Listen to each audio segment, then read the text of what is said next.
O'zbekistonda Xitoydan kam yurgan avtomobillar olib kelish taklifi ko'paymoqda. So'nggi 2-3 yil ichida avtomobil e'lonlari va savdo maydonlarida bir holat tez-tez uchrayapti. Xitoydan keltirilgan, lekin atigi 3000-9000 plus kilometr masofa bosib o'tgan avtomobillar. Shu o'rinda tabiiyki ko'pchilikda savol tug'iladi. Nega avtomobil sotuvchilari aynan kam masofa bosib o'tgan mashinalarni taklif qilmoqda?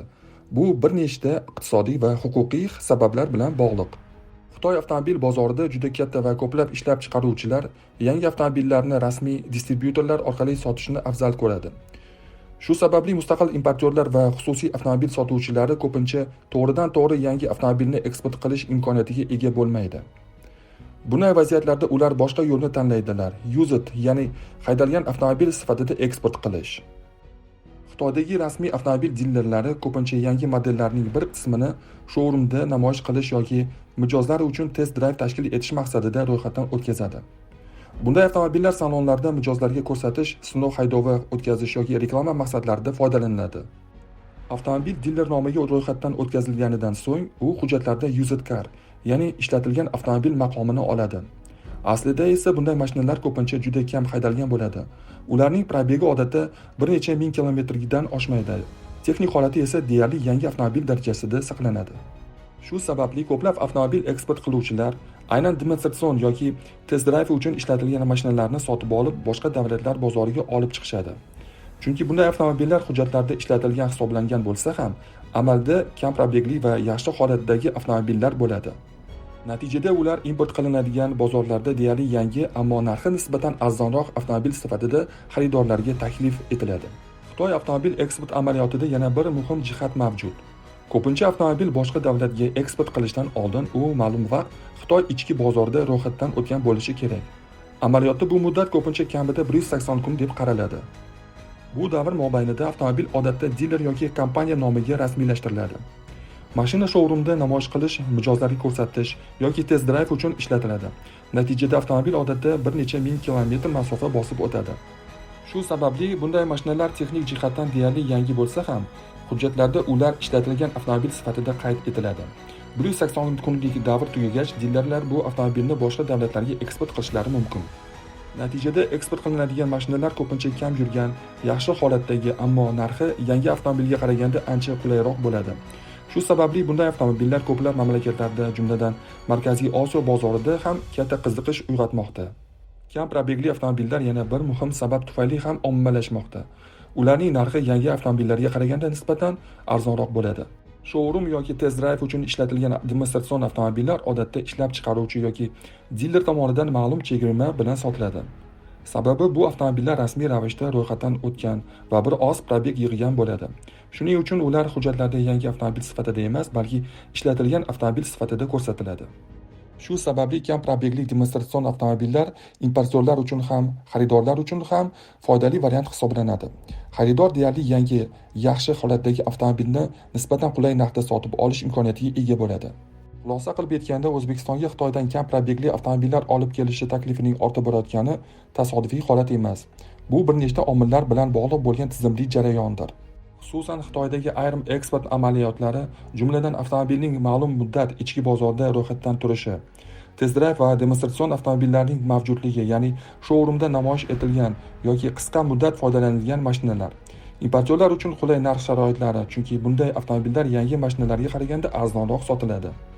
Natijada bozorimizda deyarli yangi, ammo kichik probegga ega Xitoy avtomobillari tobora ko'proq uchramoqda va ular ko'plab xaridorlar uchun jozibador variantga aylanmoqda. Keyingi videoda nima uchun Xitoyning yangi mashinalarini Birlashgan Arab Amirligidan O'zbekistonga import qilinishi haqida gaplashamiz. Agar mavzularimiz qiziq bo'lsa, like bosib kanalga obuna bo'lishingizni so'raymiz. Davom etamiz.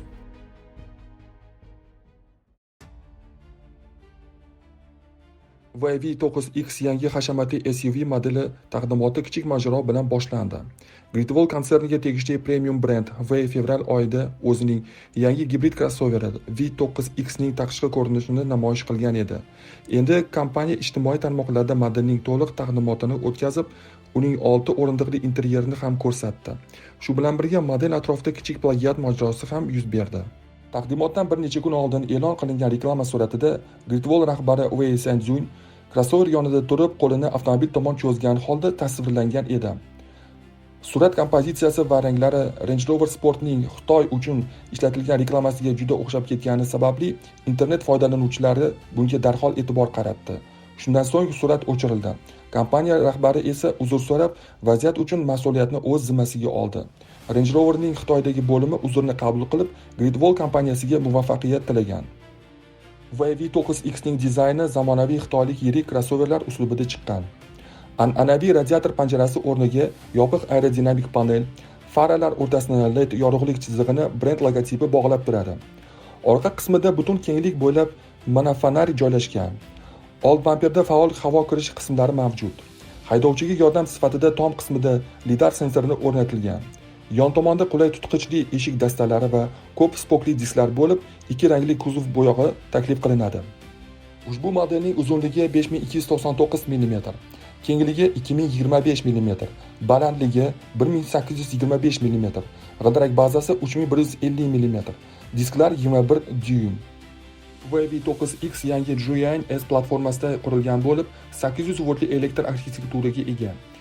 Gibrid tizim, 2 litrli turbo dvigatel 238 ot kuchiga ega. Ikkita elektromotor quvvati hozircha oshkor qilinmagan. Batareya zaryadlangan holatda 0 dan 100 km/s 4 soniyada. Batareya zaryadsiz holatda 0 dan 100 km/s 4-7 soniyada chiqadi. Maksimal tezlik 210 km/s bilan chegaralangan. Kompaniya ikki batareya variantlarini taklif etadi. Birinchisi 53,6 kWh elektr rejimda 240 km masofa. Ikkinchisi 77,7 kWh elektr rejimda 363 km masofani bosib o'tadi. Ishlab chiqaruvchining ta'kidlashicha, real sharoitda 400 km dan ortiq elektr yurish masofasi bo'lishi mumkin. Tez zaryadlash 6C standartlarini qo'llab-quvvatlaydi. 5 daqiqada 200 km yurishga yetadigan energiya olish imkoniyatiga ega. Mashinani orqa g'ildiraklar boshqaradi. Ular 2 kamerali pnevmatik osma va yo'l balandligini o'zgartirish funksiyalariga ega. Salon 6 o'rindiqli konfiguratsiyada tayyorlangan va ko'plab premium funksiyalar bilan jihozlangan. Asosiy xususiyatlardan alohida raqamli uskunalar paneli. Old panelda ikkita katta sensorli ekrandan iborat ulkan displey bloki. O'ng old yo'lovchi uchun alohida ko'ngilochar monitor. Orqa yo'lovchilar uchun shiftga o'rnatilgan katta ekran. Butun panel bo'ylab cho'zilgan havo ventilyatsiyasi chizig'i. Yog'och dekor elementlari shular jumlasidan. Markaziy tunnelda smartfon uchun simsiz zaryadlash maydoni, bir nechta fizik boshqaruv tugmalari, stakan qo'yish joylari, isitish va sovutish funksiyalari mavjud. Shuningdek, avtomobilda 4 ta simsiz zaryadlash paneli mavjud. Ikkinchi qator o'rindiq orqa suyanchiqlari yotqiziladi. Barcha o'rindiqlarda isitish, ventilyatsiya, massaj funksiyasi, bosh tanchlari audio karnaylar o'rnatilgan. Shuningdek, markaziy boksda avtomobil sovutgichi, orqa eshiklarda ventilyatsiyali simsiz zaryadlash joylariga ega. VW9X crossoveri yaqin vaqt ichida Xitoy ichki bozorida sotuvga chiqishi kutilmoqda. Shu paytda modelning to'liq texnik tafsilotlari va narxlari ham e'lon qilinadi.